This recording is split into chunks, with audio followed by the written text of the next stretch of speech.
Hello. I thought I would pop in today and say a word about praise.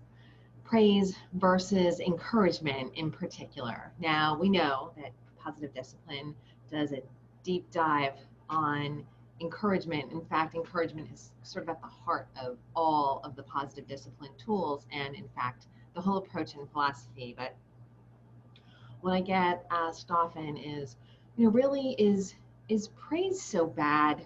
Is it really bad? And is it really different? How is it really different than encouragement? And I know I've talked a little bit about this before, but I'd like to shine a spotlight here. And really the spotlight from a praise versus encouragement perspective is that praise focuses on the external, shines the light on the external for the child.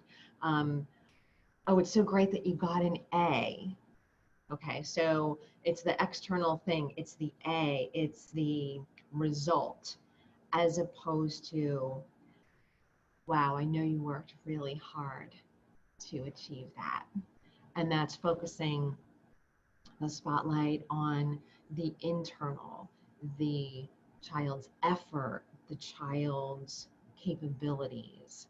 Um, so that's certainly one thing. The other aspect of praise versus encouragement is it's very hard to praise someone when they don't hit the mark, right? When they don't achieve the result, it's hard to praise, but it's not hard to encourage because there's always the the effort that was put in. Um, so that's another differentiator as well. Now, is praise bad? I would, and I didn't make this up. I can't remember where I heard it. It must have been through one of the positive discipline books or trainers. But praise, I would categorize praise like sweets, right? Like, can you never eat sweets? Well, you can decide never to eat sweets, but sweets aren't so bad in moderation and in terms of the ratio of sweets to really nutritious foods that you eat. So if you're making an effort to encourage your child in this way and that way, and you're implementing tools and you're making progress and you're really focused on the encouragement, is a little bit of praise going to spoil all that? Absolutely not.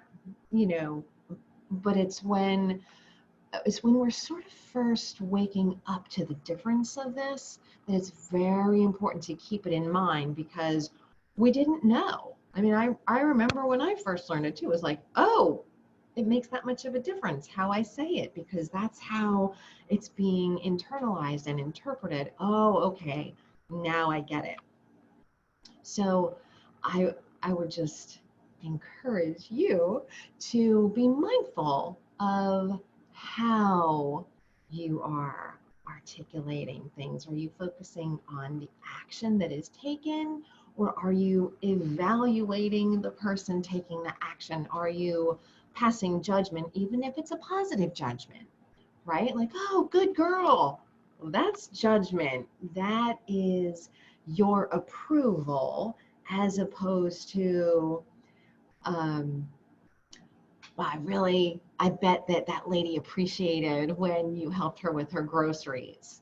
And letting the child internalize, yes, I made the decision to do that. That lady thanked me, whatever it was, and feel their capability as opposed to their need for your approval. If that helps. So the internal versus the external, the result versus the effort, and sort of the being in non-judgment as the parent. Okay, I hope you have a terrific rest of your day. Bye for now.